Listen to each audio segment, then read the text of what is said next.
Hello dear student, आप सभी का एक बार फिर स्वागत करते हैं अपने इस यूट्यूब चैनल पे। आज के इस वीडियो में क्लास 10 सामाजिक विज्ञान के लिए हम लोग 50 मोस्ट वांटेड एमसीक्यू क्वेश्चन करने वाले हैं। ये सभी 50 एमसीक्यू क्वेश्चन मैंने 2024 के जितने भी पेपर हुए उनसे लिया है, फिर 2023 के जितने भी पेपर हुआ है उनसे लिया है, फिर कुछ क्वेश्चन बैंक ऐसे हैं जिनसे मैंने इन प्रश्नों को लिया है, और एनसीईआरटी का भी क्वेश्चन मैंने लिया है। तो यदि आपने कुछ भी नहीं पढ़ा अभी तक, या अभी तक आपने थोड़ा बहुत भी सामाजिक विज्ञान पढ़ा है, तो आपके लिए वीडियो बहुत ज्यादा हेल्पफुल होने वाला है। क्योंकि यदि आपने इस बस 50 एमसीक्यू क्वेश्चन कर लिया तो आप निफिक्र होकर 2025 के एग्जाम में चले जाएगा। सभी क्वेश्चन इन्हीं 50 एमसीक्यू क्वेश्चन से आपके बोर्ड एग्जाम में आएंगे। 100% है। ये वेरी वेरी मोस्ट इंपोर्टेंट से प्रश्न है और बार बार रिपीट हुए प्रश्न है। तो आपको कुछ नहीं करना, बस इस वीडियो को अंत तक देख लेना है। मात्र यदि आपने 20 से 25 मिनट इस वीडियो को देख लिया और सभी प्रश्न का स्क्रीनशॉट लेकर रख लिया और याद कर लिया, तो इससे एक भी क्वेश्चन बाहर नहीं जाएगा। तो चलिए बिना देरी किए इस वीडियो को स्टार्ट करते हैं। और वीडियो को स्टार्ट करने से पहले बाबू, यदि आप हमारे चैनल पर पहली बार आए तो चैनल को सब्सक्राइब कीजिएगा, वीडियो को लाइक और प्यारा सा कमेंट जरूर कीजिएगा। यदि आप सपोर्ट करेंगे तो इसी तरह मेरा चैनल बहुत ज्यादा ग्रो हो जाएगा और मैं इसी तरह आपको टॉप कंटेंट देता रहूंगा हर सब्जेक्ट का। ठीक है, तो चलिए पहला प्रश्न आपको स्क्रीन बोर्ड पर दिखाई दे दिया होगा। ये प्रश्न very very very most important वाला प्रश्न है। ये और 2025 का बाबू, ये 2025 का आउट क्वेश्चन है। ये 2025 का आउट क्वेश्चन है, तो इसको आपको जरूर से जरूर स्क्रीनशॉट लेकर लिख लेना है। प्रश्न क्या है कि निम्नलिखित में से कौन सा आंदोलन महात्मा गांधी ने नहीं चलाया था। वेरी वेरी मोस्ट इंपोर्टेंट प्रश्न है। आपको बताना कि इन चारों में से कौन सा आंदोलन है जो महात्मा गांधी ने ही चलाया था। ठीक ना, पहला असहयोग आंदोलन, दूसरा सविनय अवज्ञा आंदोलन, चंपारण आंदोलन या खिलाफत आंदोलन। ठीक है, तो आप जानते हैं कि जो असहयोग आंदोलन है उसको भी महात्मा गांधी चलाए थे, सविनय अवज्ञा आंदोलन इसको भी महात्मा गांधी चलाए थे, और चंपारण आंदोलन इसको भी महात्मा गांधी ने चलाया था। ठीक है, फिर एक अंतिम जो खिलाफत आंदोलन है इसको महात्मा गांधी ने नहीं चलाया था। तो ऑप्शन नंबर डी क्या हो जाएगा, बिल्कुल करेक्ट आंसर हो जाएगा। ऑप्शन नंबर डी से क्या हो जाएगा, बिल्कुल करेक्ट आंसर हो जाएगा। आपको भी अपना जज करना है कि आप कितना सही कर रहे हैं। ठीक है, तो पहला का आंसर क्या हो जाएगा, ऑप्शन नंबर डी हो जाएगा। ठीक है, अब हम बढ़ते हैं दूसरे प्रश्न पर। दूसरा प्रश्न क्या है कि 1789 में फ्रांस में राष्ट्रवाद की प्रथम अभिव्यक्ति का परिणाम हुआ था। Very very very most important और एनसीईआरटी में प्रश्न आया है और हर क्वेश्चन बैंक में आया है ये प्रश्न। ठीक है, कि 1789 में फ्रांस में राष्ट्रवाद की प्रथम अभिव्यक्ति का क्या परिणाम हुआ। ठीक है, फ्रांस की क्रांति, नेपोलियन का उदय, जर्मनी का एकीकरण या निरंकुश राजतंत्र का प्रारंभ। ठीक है, तो इसका राइट आंसर क्या हो जाएगा बाबू कि 1789 में फ्रांस में राष्ट्रवाद की प्रथम अभिव्यक्ति का क्या परिणाम हुआ, फ्रांस की क्रांति। ऑप्शन नंबर एक क्या हो जाएगा, बिल्कुल करेक्ट आंसर हो जाएगा, फ्रांस की क्रांति से क्या हो जाएगा, करेक्ट आंसर हो जाएगा। ठीक है, अब हम लोग बढ़ते हैं इसके दूसरे प्रश्न पर। दूसरा प्रश्न है कि गुलामगिरी के लेखक कौन थे। Very very very most important प्रश्न हो गया, हर 2024 के पेपर में आया है, 2023 के पेपर में प्रश्न आ चुका है और बार बार पूछा गया है कि गुलामगिरी के लेखक कौन थे। ईवी रामास्वामी, ज्योतिबा फूले, भीमराव भीमराव रामजी अंबेडकर या बाल गंगाधर तिलक। ठीक है, तो इस प्रश्न को आपको तैयार कर लेना है, बहुत आसान, अभी आपको याद हो जाएगा कि गुलामगिरी के लेखक कौन थे। तो आपके ज्योतिबा फूले थे। कौन थे, ज्योतिबा फूले। तो ऑप्शन नंबर बी क्या आ जाएगा, बिल्कुल करेक्ट आंसर हो जाएगा। आप इसका स्क्रीनशॉट लेकर जरूर याद कर लीजिएगा। ठीक है, अब हम बढ़ते हैं अगले प्रश्न पर।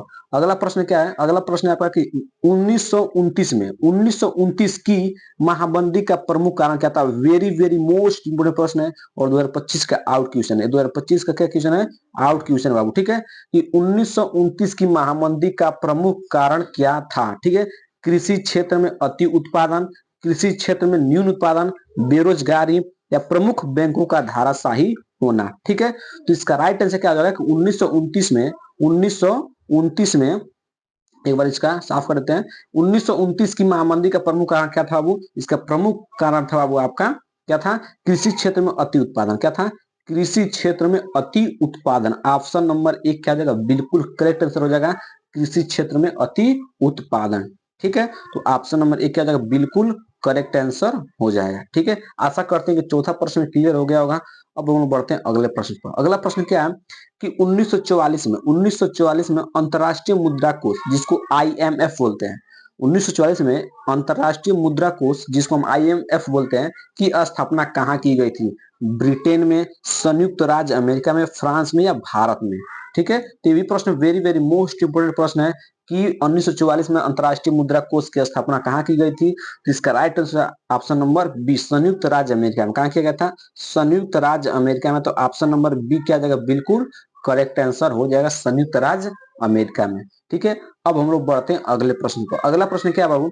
अगला प्रश्न है श्रीलंका में निम्नलिखित में से कौन सा समूह अल्पसंख्यक है?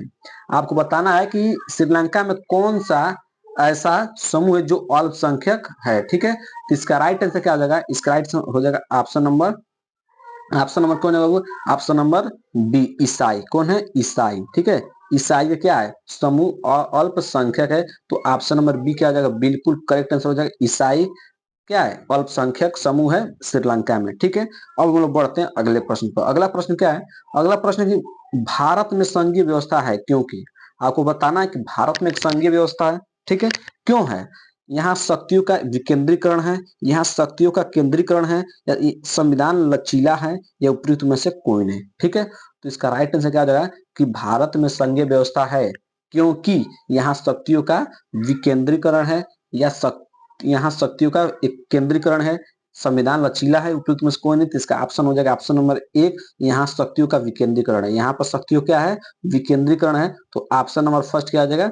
ऑप्शन नंबर फर्स्ट बिल्कुल करेक्ट आंसर हो जाएगा, यहाँ शक्तियों का विकेंद्रीकरण है, ऑप्शन नंबर फर्स्ट। ठीक है, अब हम बढ़ते हैं अगले प्रश्न पर। अगला प्रश्न निम्नलिखित में से कौन सा संघीय राज्य नहीं है? वेरी वेरी मोस्ट इंपोर्टेंट प्रश्न हो गया कि निम्नलिखित में से कौन सा संघीय राज्य नहीं है? मणिपुर, हिमाचल प्रदेश, दिल्ली या त्रिपुरा।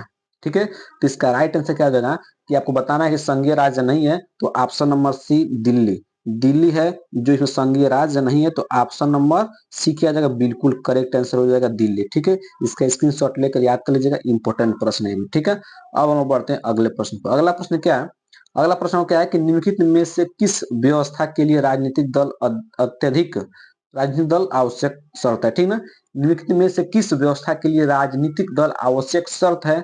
राजतंत्र, लोकतंत्र, तानाशाही या सत्तावाद। ठीक है, तो इसका राइट आंसर क्या है बाबू? इसका राइट आंसर हो जाएगा ऑप्शन नंबर बी, लोकतंत्र। क्या हो जाएगा? लोकतंत्र। क्या हो जाएगा? इसका राइट आंसर हो जाएगा लोकतंत्र, राइट आंसर हो जाएगा ऑप्शन नंबर बी, बिल्कुल करेक्ट आंसर हो जाएगा। ठीक है, अब हम बढ़ते हैं अगला प्रश्न पर। अगला प्रश्न है कि निम्नलिखित में से किसका संबंध लोकतंत्र से नहीं है? Very very very most important प्रश्न, इसको कर लीजिए, मोस्ट इंपोर्टेंट प्रश्न है, और ये 2025 का आउट क्वेश्चन है।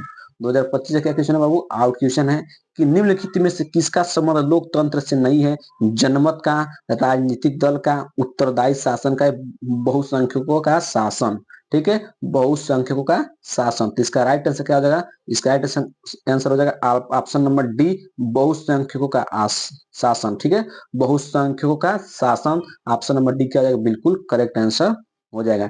इसका स्क्रीनशॉट आप कर लीजिएगा। ठीक है, अब हम लोग बढ़ते हैं अगले प्रश्न पर। अगला प्रश्न क्या है कि निम्नलिखित में से कौन सा खनिज धात्विक है? वेरी वेरी मोस्ट इंपोर्टेंट प्रश्न भी आ गया, very very very most important प्रश्न आ गया है। ये प्रश्न 2024 में पूछा गया है, 2023 के एग्जाम में पूछा गया है, और आपके सभी क्वेश्चन बैंक में क्वेश्चन दिया गया है कि निम्नलिखित में से कौन सा खनिज धात्विक है? कोयला, अभ्रक, चूना पत्थर या लौह अयस्क। ठीक है, कोयला है, अभ्रक है, चूना पत्थर है, या लौह अयस्क है। ठीक है, तो आपका इसका राइट आंसर बताना है। तो ऑप्शन नंबर क्या हो जाएगा? ऑप्शन नंबर डी, लौह अयस्क। क्या है? ऑप्शन नंबर डी क्या हो जाएगा? बिल्कुल राइट आंसर हो जाएगा लौह अयस्क। ठीक है, ऑप्शन नंबर बी क्या हो जाएगा? बिल्कुल सॉरी, ऑप्शन नंबर डी नहीं होगा, आपका ऑप्शन होगा अभ्रक। क्या होगा? अभ्रक। ऑप्शन नंबर बी क्या हो जाएगा? बिल्कुल करेक्ट आंसर हो जाएगा अभ्रक। ठीक है, तो चलिए अब हम बढ़ते हैं अगले प्रश्न पर। अगला प्रश्न क्या है? अगला प्रश्न है कि कपास की खेती के लिए निम्नलिखित में से कौन सी मिट्टी उपयुक्त है? आपको बताना है कि कपास की खेती के लिए निम्नलिखित में से कौन सी मिट्टी उपयुक्त है? काली मिट्टी, लाल मिट्टी, जलोढ़ मिट्टी या लैटेराइट मिट्टी। ठीक है, तो वो काली मिट्टी सॉरी कपास की खेती के लिए कौन सी मिट्टी उपयुक्त है?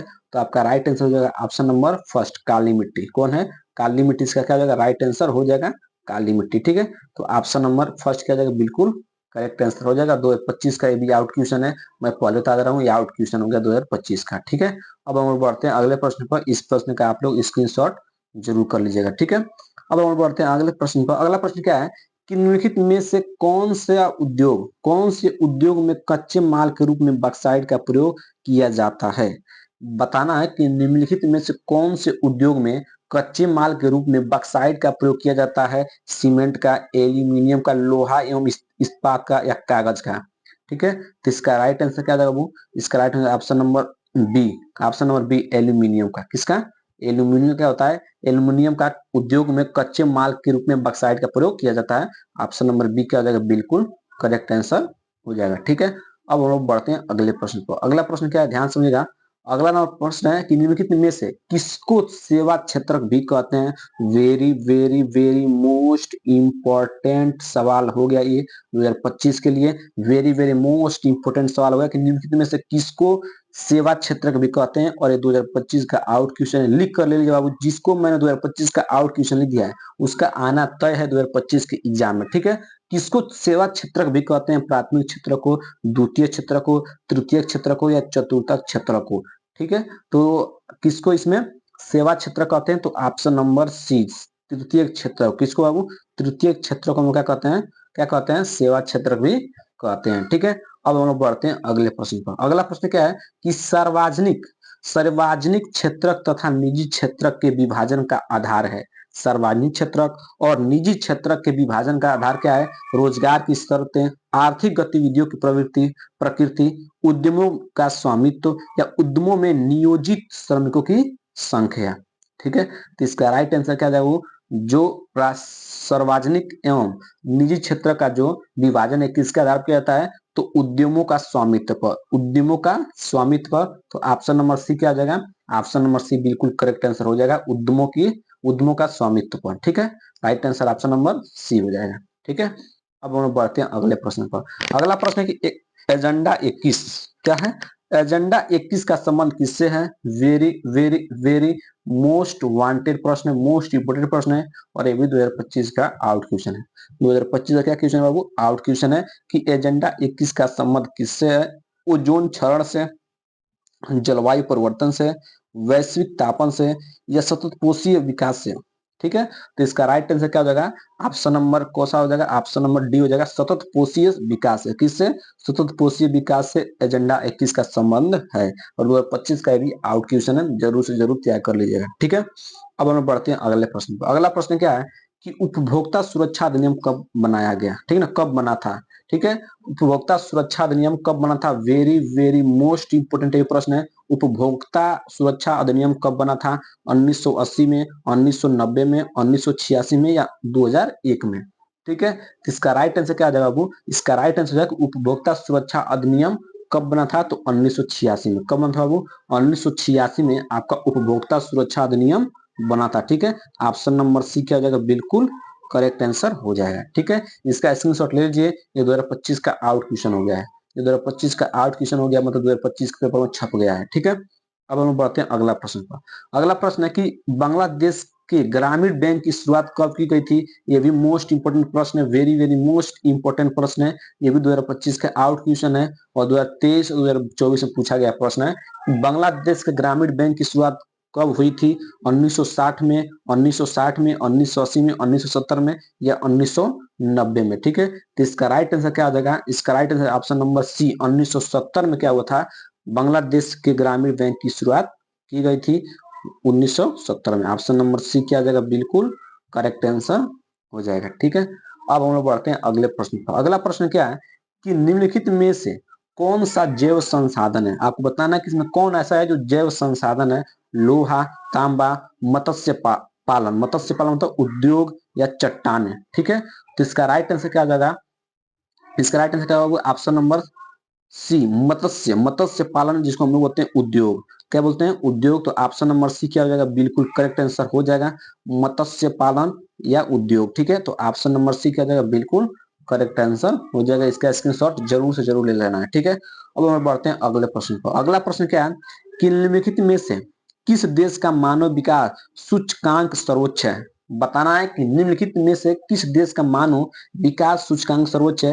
वेरी वेरी मोस्ट इंपोर्टेंट ये सवाल है और ये भी बता दूं मैं आपको 2025 का आउट क्वेश्चन हो गया। 2025 का आउट क्वेश्चन हो गया, आउट क्वेश्चन हो गया, तैयार जरूर कर लेना है। ठीक है, कि निम्नलिखित में से किस देश का मानव विकास सूचकांक सर्वोच्च है? बांग्लादेश, पाकिस्तान, श्रीलंका या नेपाल? ठीक है, तो इसका राइट आंसर क्या होगा बाबू? इसका राइट आंसर होगा ऑप्शन नंबर बी से ऑप्शन क्या जाएगा, ऑप्शन नंबर सी श्रीलंका। ठीक है, ऑप्शन नंबर सी क्या जाएगा, इसका राइट आंसर हो जाएगा श्रीलंका में क्या है, श्रीलंका में मानव विकास सूचकांक सर्वोच्च है। ठीक है, ऑप्शन नंबर सी। ठीक है, अब हम बढ़ते हैं अगले प्रश्न पर। और अगला प्रश्न बढ़ने से पहले मैंने अभी टोटल कितना एमसीक्यू क्वेश्चन करा दिया है, 20 एमसीक्यू क्वेश्चन करा दिया है। अभी अब कितना बचा है, 30 एमसीक्यू क्वेश्चन बचा है। ठीक है, अब हम लोग फिर 1 से शुरुआत करते हैं और 20 तक फिर चलेंगे।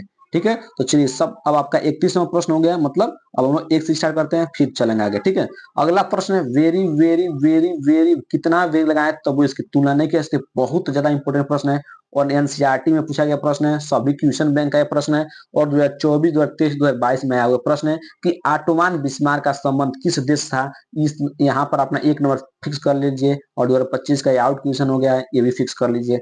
आउट क्वेश्चन तो 100% क्वेश्चन आएगा ही आएगा कि ऑटोमान बिस्मार्क का संबंध किस देश से था, जर्मनी से, ब्रिटेन से, इटली से या फ्रांस से। ठीक है, तो इसका राइट आंसर क्या हो जाएगा, तो बताइए ऑटोमान बिस्मार्क का संबंध किस देश से था, किस देश से था, तो आपका जर्मनी से था। ऑप्शन नंबर फर्स्ट क्या जाएगा, बिल्कुल करेक्ट आंसर हो जाएगा। बच्चों के जुबान पर रट गया होगा कि ऑटोमान बिस्मार्क का संबंध किससे था, तो जर्मनी से था। ऑप्शन नंबर फर्स्ट बिल्कुल करेक्ट आंसर हो गया। ठीक है, अब हम बढ़ते हैं अगले प्रश्न पर। अगला प्रश्न क्या है कि फ्रांस की क्रांति कब हुई थी, फ्रांस की क्रांति कब हुई थी, very very very very most important प्रश्न हो गया और ये भी 2025 का आउट क्वेश्चन हो गया। 2023 में पूछा गया है, 2022 में पूछा गया है, 2024 में पूछा गया प्रश्न कि फ्रांस की क्रांति कब हुई थी, 1760 में, 1770 में, 1789 में, 1795 में। तो सभी बच्चे इसका आंसर कमेंट बॉक्स में देंगे, सभी बच्चे इसका आंसर क्यों देंगे, कमेंट बॉक्स में देंगे कि सर ये 22 क्वेश्चन का ऑप्शन नंबर ए है या ऑप्शन नंबर बी है या ऑप्शन नंबर सी है या ऑप्शन नंबर डी है। ठीक है, तो 22 का आंसर आपको कमेंट बॉक्स में देना है। मैं देख रहा हूं कौन बच्चा सच में मेहनत कर रहा है और उसको 95+ लाने का जुनून है, तो वही बच्चा इसका आंसर कमेंट बॉक्स में देगा कि फ्रांस से क्रांति कब हुई थी। ठीक है, अब हम बढ़ते हैं अगले प्रश्न पर। अगला प्रश्न है कि 1944 में ब्रिटेन ऊट सम्मेलन कहाँ आयोजित किया गया था। आपको बताना कि 1944 में ब्रिटेन ऊट सम्मेलन कहाँ आयोजित किया गया था, फ्रांस में, ब्रिटेन में, अमेरिका में या भारत में। ठीक है, तो जो अब 1944 में ब्रिटेन ऊट सम्मेलन हुआ था वो कहाँ हुआ था, अमेरिका में हुआ था। कहाँ हुआ था, अमेरिका में हुआ था। तो ऑप्शन नंबर सी क्या हो जाएगा, बिल्कुल करेक्ट आंसर हो जाएगा। ऑप्शन नंबर सी बिल्कुल करेक्ट आंसर, तो ऑप्शन नंबर सी क्या हो जाएगा, बिल्कुल करेक्ट आंसर हो जाएगा। ठीक है, अब हम लोग बढ़ते हैं अगले प्रश्न पर। अगला प्रश्न क्या है कि अमेरिका में, सॉरी अफ्रीका में जो रिंडर पेस्ट था वो क्या था। वेरी वेरी मोस्ट इंपोर्टेंट प्रश्न बाबू, ये 2023 2025 में आ चुका है प्रश्न और ये भी 2025 का आउट क्वेश्चन हो गया है कि रिंडर पेस्ट क्या था जो अमेरिका में था। ठीक ना, एक फूल था, एक जानवर था, एक बीमारी था या एक स्थान था। ठीक है, तो जो रिंडर पेस्ट था जो अफ्रीका में जो रिंडर पेस्ट था वो क्या था, वो एक प्रकार क्या था, वो एक प्रकार का बीमारी था। क्या था, वह एक प्रकार का बीमारी था। वेरी वेरी मोस्ट इंपोर्टेंट प्रश्न है, रिंडर पेस्ट क्या था, एक बीमारी था। ठीक है, चलिए अब हम अगले प्रश्न में बढ़ते हैं। अगला प्रश्न क्या है, अगला प्रश्न हिंदू स्वराज पुस्तक के लिए कौन था, वेरी वेरी मोस्ट इंपोर्टेंट प्रश्न है, वेरी वेरी मोस्ट इंपोर्टेंट प्रश्न ये भी बन गया है और 2025 का आउट क्वेश्चन हो गया। 100% 2025 का ये आउट क्वेश्चन है। ठीक है, हिंदू स्वराज पुस्तक के लेखक कौन है, हिंद स्वराज पुस्तक के लेखक कौन है बाबू, बाल गंगाधर तिलक, अरुणा आप, आसफ अली, सरदार पटेल या महात्मा गांधी जी। ठीक है, तो मैं आपको बता दूं कि जो हिंदू स्वराज पुस्तक के लिए कौन है, महात्मा गांधी जी। कौन है, महात्मा गांधी जी। आपको क्या है, हिंदू स्वराज पुस्तक के लेखक हैं। 2023 2024 में पूछा गया प्रश्न है।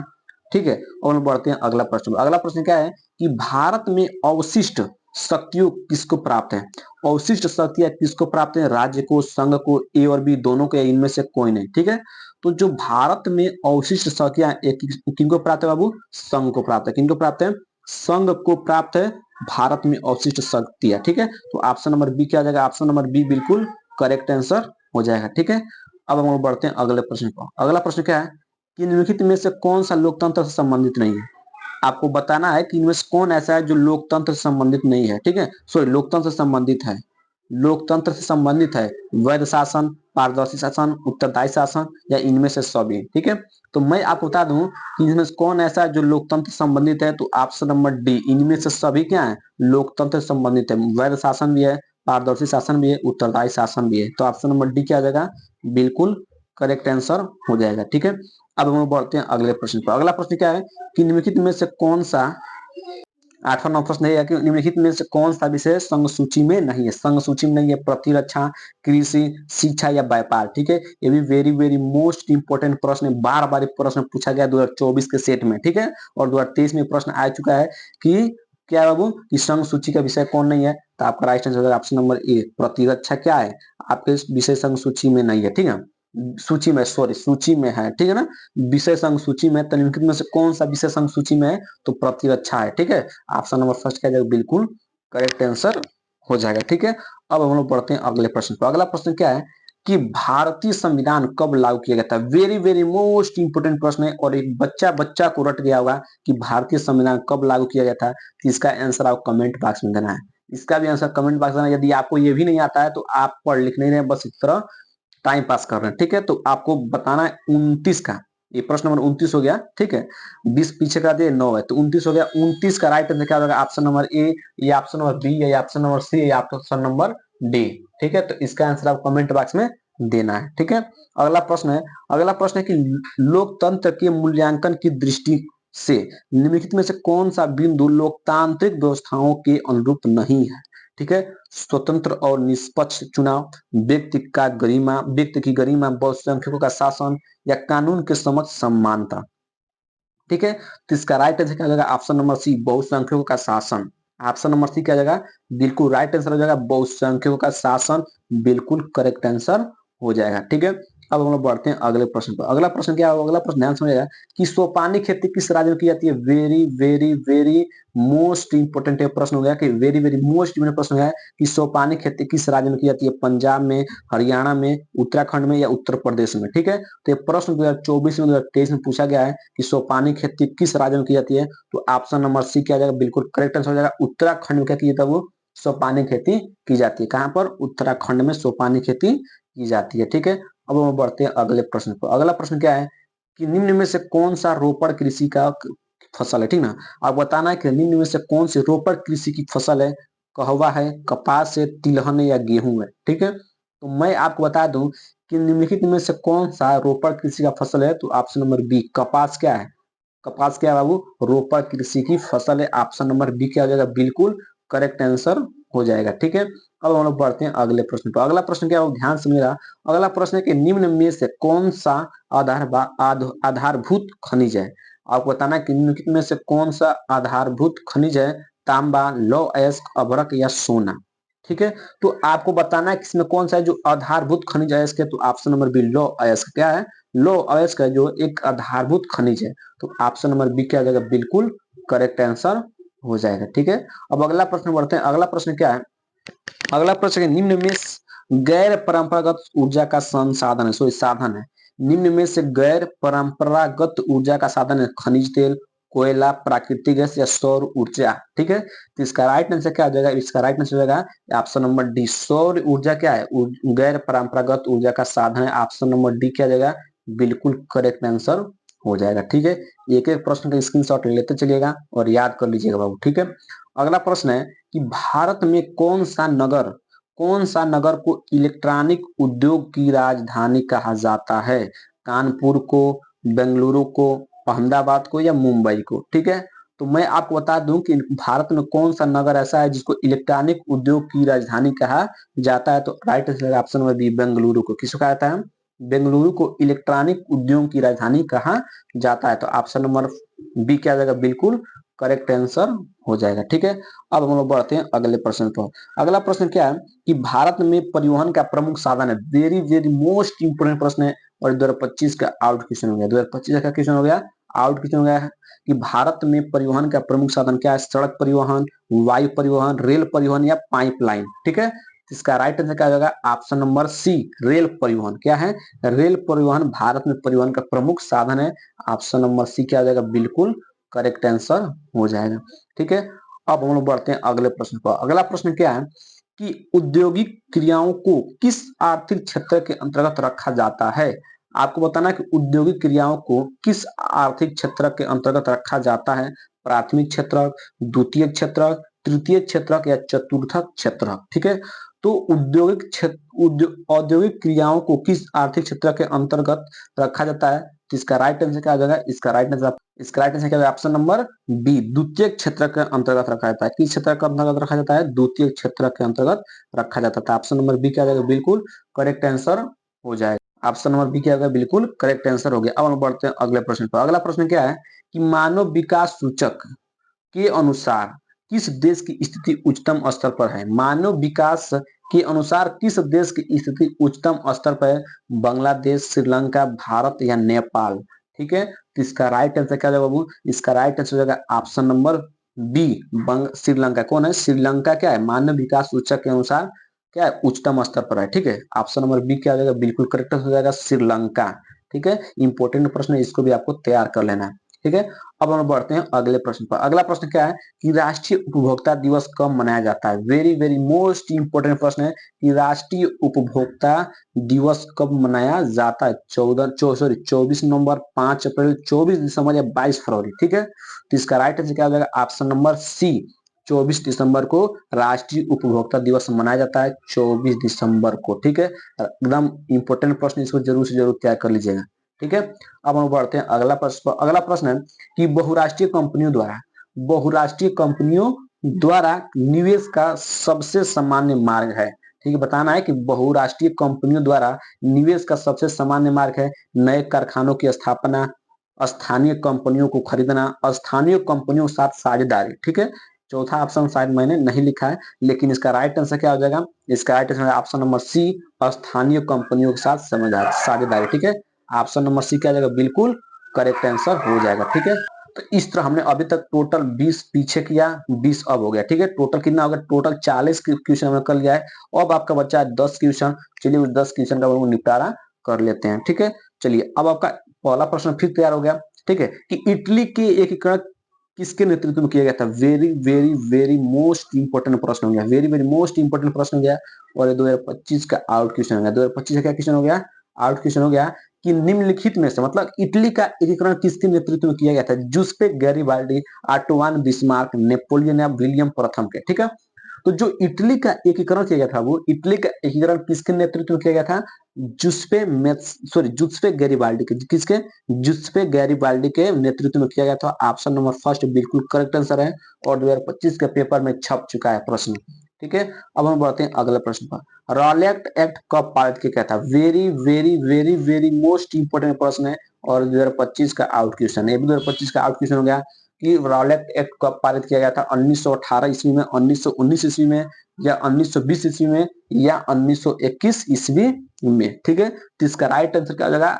जो रॉलेट एक्ट पारित किया गया था वो कब किया गया था? 1919 ईस्वी में। कब किया गया था? 1919 ईस्वी में। ऑप्शन नंबर बी क्या आ जाएगा? बिल्कुल करेक्ट आंसर हो जाएगा, 1919 ईस्वी में रॉलेट एक्ट को पारित किया गया था। ठीक है, अब हम बढ़ते हैं अगले प्रश्न पर। अगला प्रश्न क्या है कि अंतर्राष्ट्रीय मानव अधिकार दिवस कब मनाया जाता है?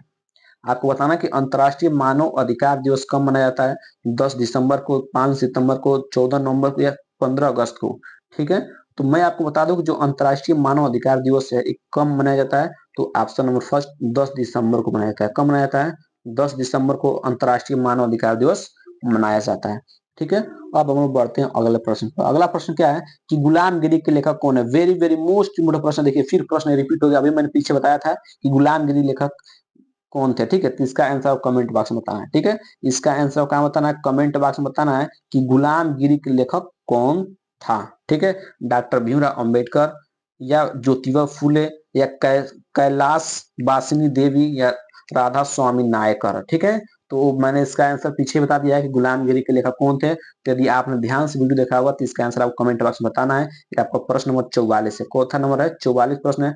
44 का ए, या 44 का बी, या 44 का सी, या 44 का डी? ठीक है, अब हम बढ़ते हैं अगले प्रश्न पर। अगला प्रश्न क्या है? अगला प्रश्न है कि सामुदायिक सरकार से क्या तात्पर्य है?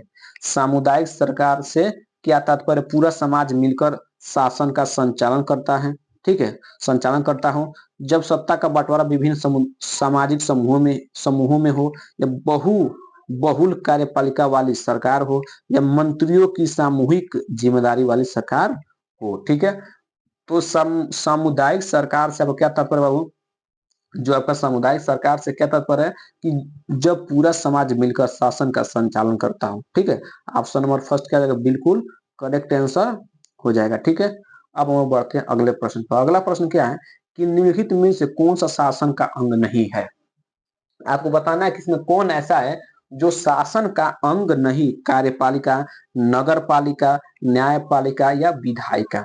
ठीक है, तो निम्नलिखित में से कौन ऐसा है जो शासन का अंग नहीं है, तो ऑप्शन नंबर बी नगर पालिका क्या है, शासन का अंग नहीं है। ऑप्शन नंबर बी क्या आ जाएगा, बिल्कुल करेक्ट आंसर हो जाएगा। ठीक है, अब हम बढ़ते हैं अगले प्रश्न पर। अगला प्रश्न क्या है कि भारत में पंचायती राज की स्थापना कब हुई थी। ठीक है, भारत में जो पंचायती राज की स्थापना कब हुई थी, 1980 में, 1990 में, 1992 में या 2004 में। ठीक है, तो मैं आपको बता देता हूं कि जो भारत में जो पंचायती राज की स्थापना हुई थी ये 1992 में हुई थी। कब हुई थी, 1992 में भारत में पंचायती राज की स्थापना की गई थी। ऑप्शन नंबर फर्स्ट क्या हो जाएगा, बिल्कुल करेक्ट आंसर हो जाएगा। सॉरी, ऑप्शन नंबर सी क्या हो जाएगा, बिल्कुल करेक्ट आंसर हो जाएगा। ये 2025 का आउट क्वेश्चन हो गया है कि भारत में पंचायती राज की स्थापना कब हुई थी, 1992 में हुई थी।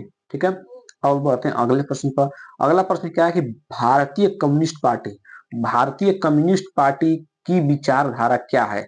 मार्क्सवाद, लेनिनवाद में विश्वास, धर्मनिरपेक्षता और लोकतंत्र का समर्थक, साम्राज्यवाद और सांप्रदायिकता विरोधी। ठीक है, तो भारतीय कम्युनिस्ट पार्टी की विचारधारा क्या थी, इनमें से सभी थी, ये भी था, ये भी था, ये भी था। तो ऑप्शन नंबर डी क्या हो जाएगा, इनमें से सभी। ठीक है, कम्युनिस्ट पार्टी की जो विचारधारा थी ये तीनों था, तो ऑप्शन नंबर डी क्या हो जाएगा, बिल्कुल करेक्ट आंसर हो जाएगा, इनमें से सभी। ठीक है, अब हम बढ़ते हैं अगले प्रश्न पर। अगला प्रश्न है कि लोकतंत्र का प्रमुख गुण निम्न में से कौन सा है।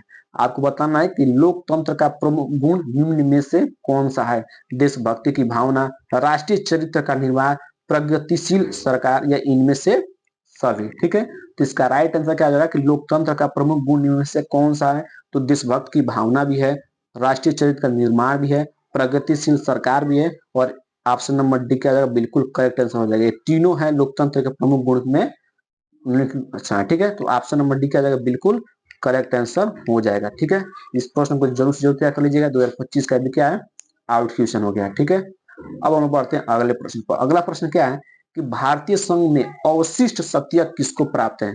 आपको बताना है कि भारत संघ में अवशिष्ट शक्तियां किसको प्राप्त है, राज्य को, संघ को, ए बी दोनों को या इनमें से कोई नहीं। ठीक है, तो मैं आपको बता दूं कि भारत के संघ में अवशिष्ट शक्तियां किसको प्राप्त है, संघ को प्राप्त है। किसको प्राप्त है, संघ को प्राप्त है, तो ऑप्शन नंबर बी बिल्कुल करेक्ट आंसर हो जाएगा। ठीक है, इसके पीछे मैंने ये प्रश्न करा दिया था, ये प्रश्न बहुत ज्यादा इंपॉर्टेंट है, बेहद इंपॉर्टेंट है, तो इसको आपको जरूर से जरूर तैयार करना है। ये प्रश्न देखिए 2 बार आ चुका है। ठीक है, कि भारत संघ में अवशिष्ट शक्तियों किसको प्राप्त है, संघ को प्राप्त है। ये 2025 का भी क्या क्वेश्चन, आउट क्वेश्चन है। ठीक है, तो अभी तक टोटल मैंने आपको कितना प्रश्न करा दिया, अभी तक मैंने टोटल आपको 50 एमसीक्यू क्वेश्चन करा दिया है और ये सभी 50 MCQ very very most important MCQ question थे।